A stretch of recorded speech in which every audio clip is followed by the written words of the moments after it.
A história que você vai conhecer agora não começa com glórias humanas nem castelos de poder.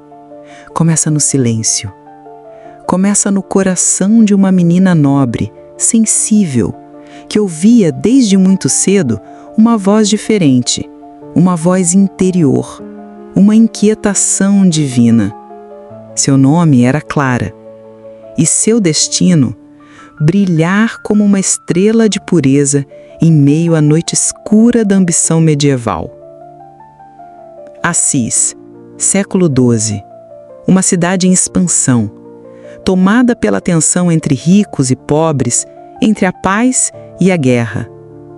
No coração dessa realidade, uma jovem ousou algo impensável: renunciar a tudo: família, herança, status, joias, para abraçar um caminho estreito, silencioso, mas profundamente luminoso: o caminho de Cristo pobre. Prepare-se, esta não é uma simples biografia. É um mergulho em uma alma apaixonada por Deus. Uma alma que ainda hoje grita ao mundo: nada podemos reter quando o nosso tudo é Deus. Clara nasceu em Assis, no dia 16 de julho de 1194, no seio da nobre família Ofreduccio. Desde o berço, estava envolta em tecidos finos, perfumes raros e o respeito reservado às jovens de sangue azul. A cidade era vibrante, cercada por muralhas, sons de sinos e o burburinho dos mercados. Mas no coração daquela menina, algo destoava do brilho superficial. Ainda pequena, Clara já dava sinais de uma sensibilidade fora do comum. Enquanto outras jovens sonhavam com casamentos vantajosos, ela parecia fascinada pelos momentos de silêncio, oração e contemplação.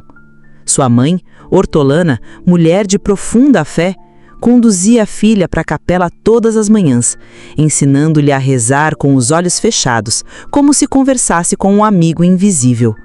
A menina, embora cercada de riquezas, tinha compaixão pelos pobres que passavam em frente ao palácio. Escondia pedaços de pão e restos do jantar para distribuir em segredo aos famintos. Os criados observavam, emocionados, aquela criança que parecia esculpar o mundo com o coração. Era bela, sim, com longos cabelos castanhos e olhos atentos, mas havia algo além da aparência, uma doçura firme, uma serenidade incomum. Aos poucos, seu quarto foi se transformando em um pequeno santuário, um crucifixo, um terço feito com cordão rústico e uma vela sempre acesa. Em vez de festas, Clara desejava solitude. Em vez de jogos, silêncio. Em vez de vestidos, véus.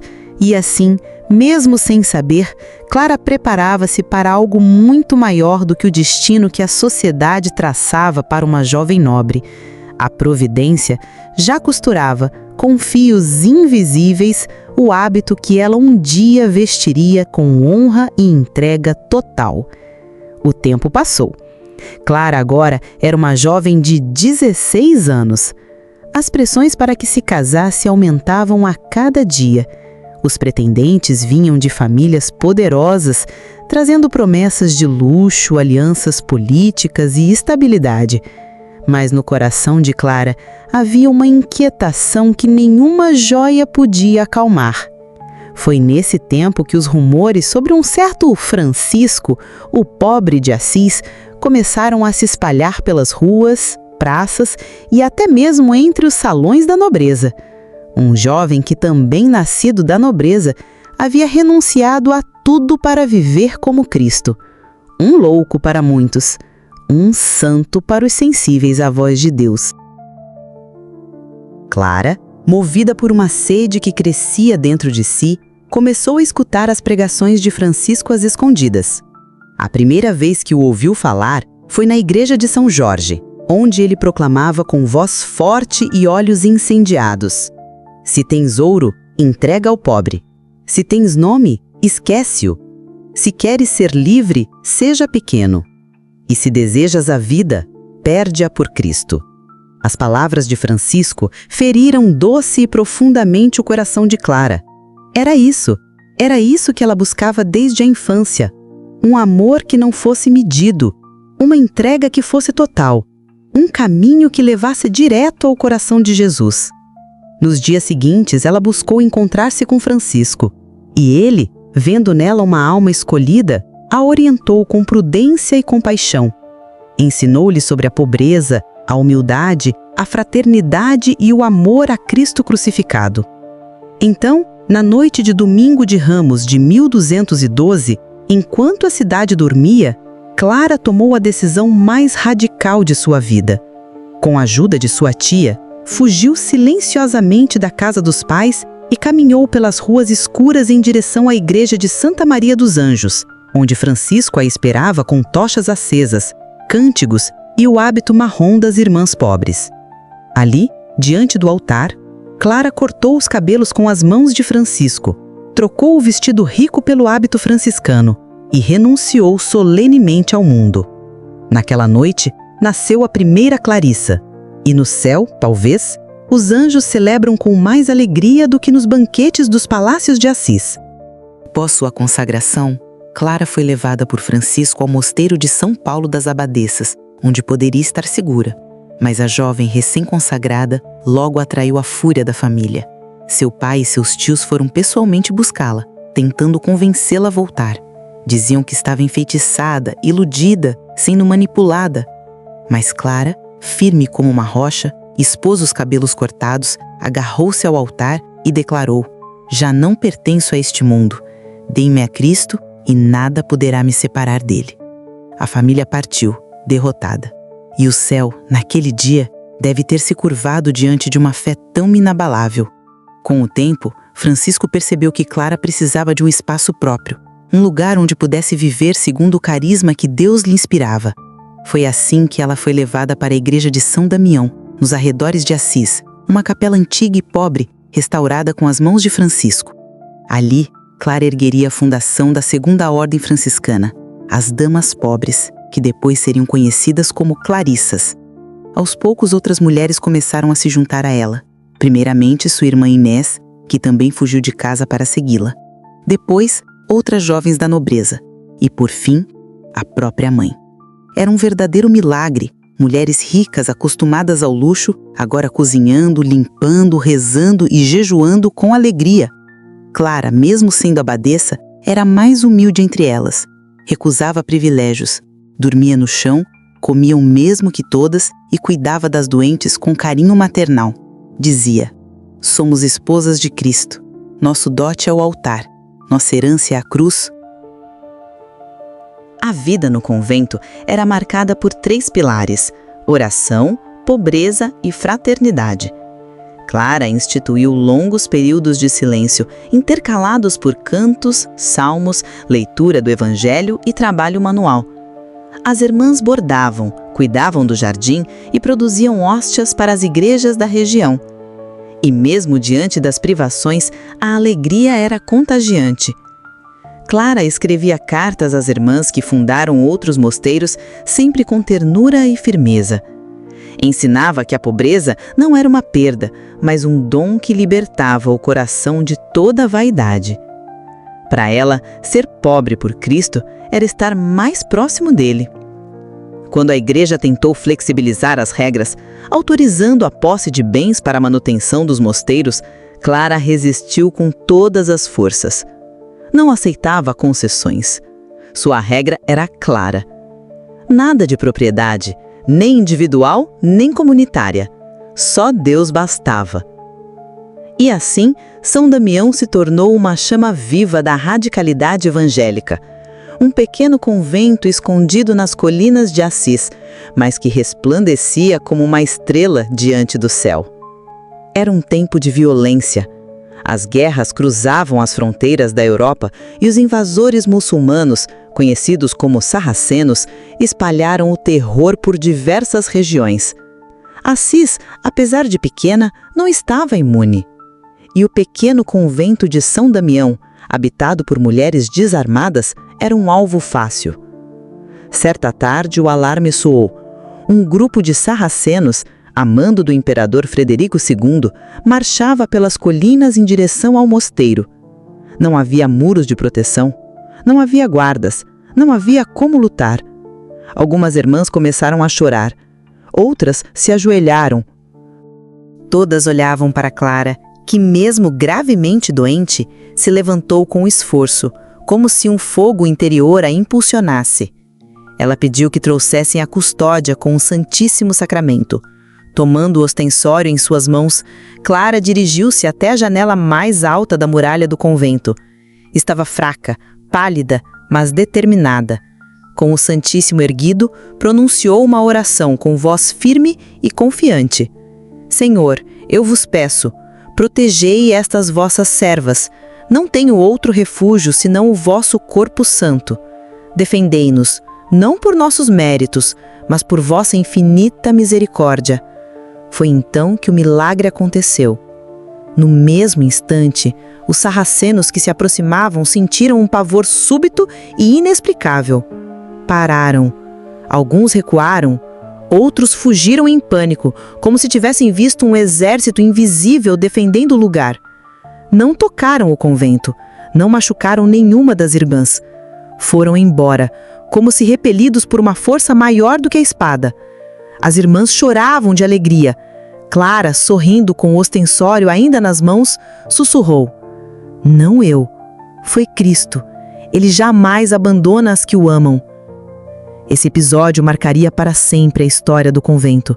A partir de então, Clara seria conhecida como defensora da Eucaristia, uma mulher frágil no corpo, mas invencível na fé. Os anos se passaram.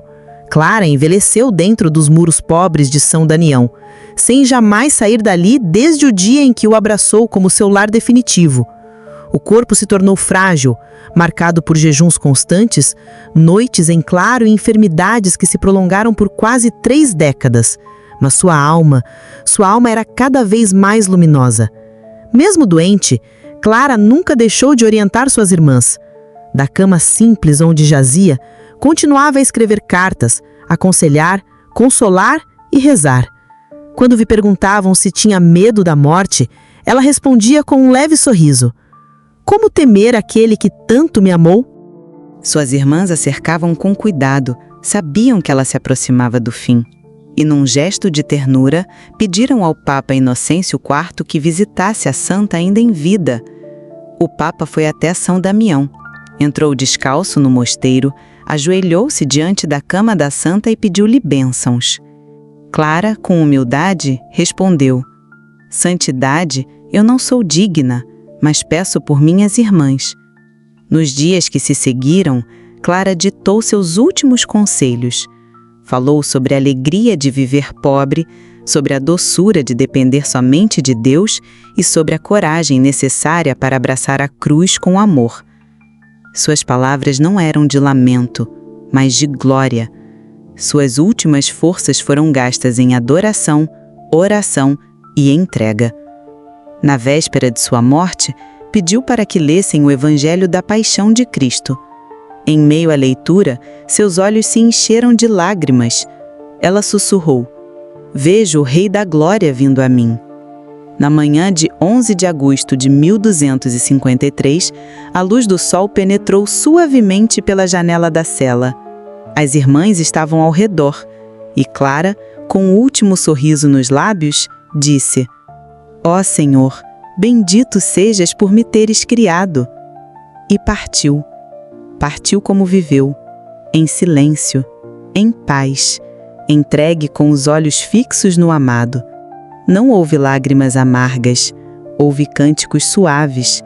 Era como se o céu tivesse descido ao pequeno quarto para levar consigo aquela que por toda a vida havia amado radicalmente o Cristo pobre crucificado. Santa Clara havia partido, mas seu espírito permaneceu. As irmãs de São Damião continuaram a viver segundo sua regra, a primeira regra escrita por uma mulher aprovada oficialmente pela Igreja. Sua vida era tão pura, tão impregnada de amor e sacrifício, que logo se espalhou o clamor do povo: temos uma santa entre nós. A fama de santidade de Clara percorreu toda a Itália e além. Seu túmulo, inicialmente simples, passou a ser visitado por fiéis, devotos e peregrinos de todas as partes. Muitos ali diziam sentir paz, consolo e até curas. Em apenas 2 anos após sua morte, o Papa Alexandre IV a declarou oficialmente santa, em uma cerimônia solene e comovente.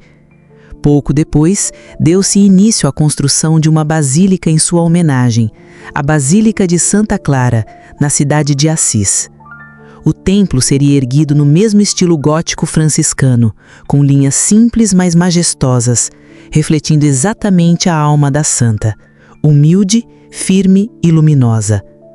Seus restos mortais, cuidadosamente exumados, foram encontrados incorruptos, um sinal que, para muitos, confirmava o seu favor diante de Deus. Foram depositados numa cripta especial, sob o altar da nova basílica, onde repousam até hoje. Mas o legado de Clara não ficou preso ao mármore. Sua ordem se espalhou por diversos países em diferentes épocas.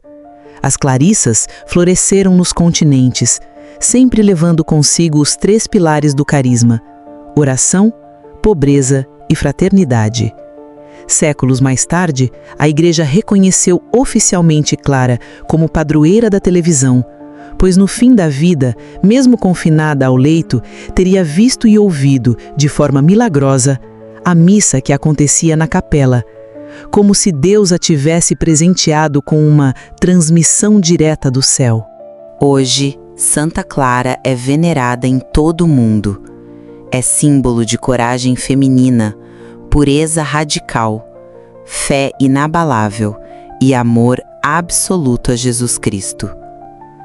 Sua vida é um farol para todos os que desejam se entregar inteiramente a Deus, mesmo que vivam no meio do mundo.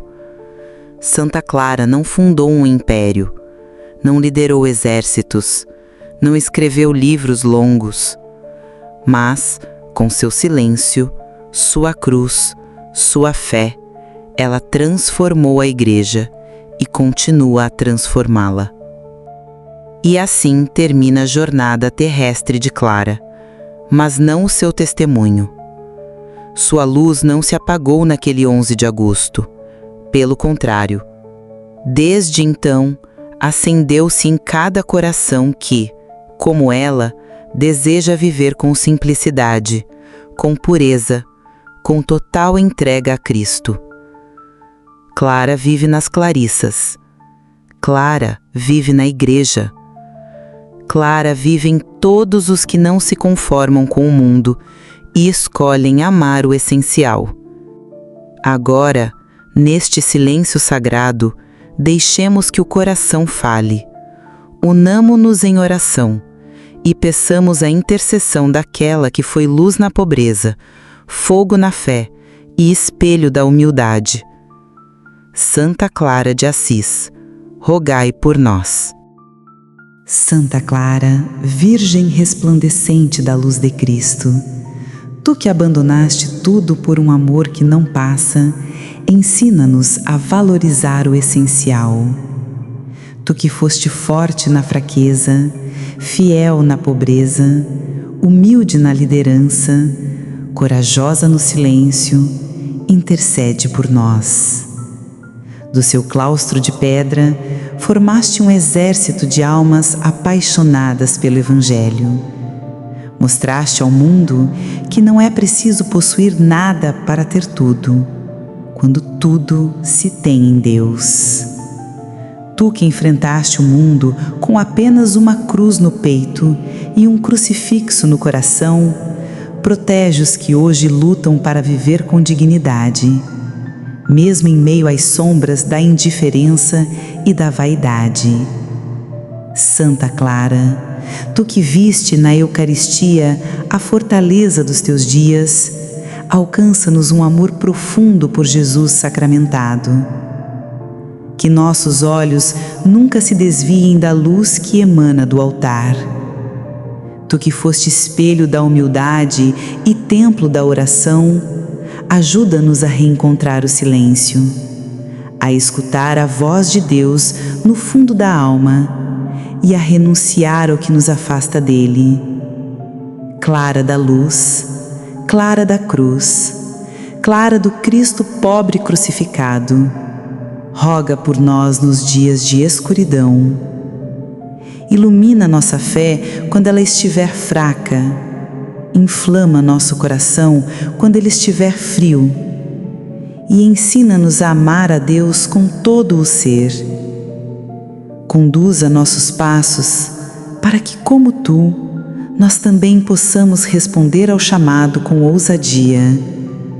Que possamos um dia, como tu, entregar nossa alma com um sorriso, dizendo: Bendito sejais, Senhor, por me terdes criado. Santa Clara, intercede por nós. Ajuda-nos a viver na luz. Amém.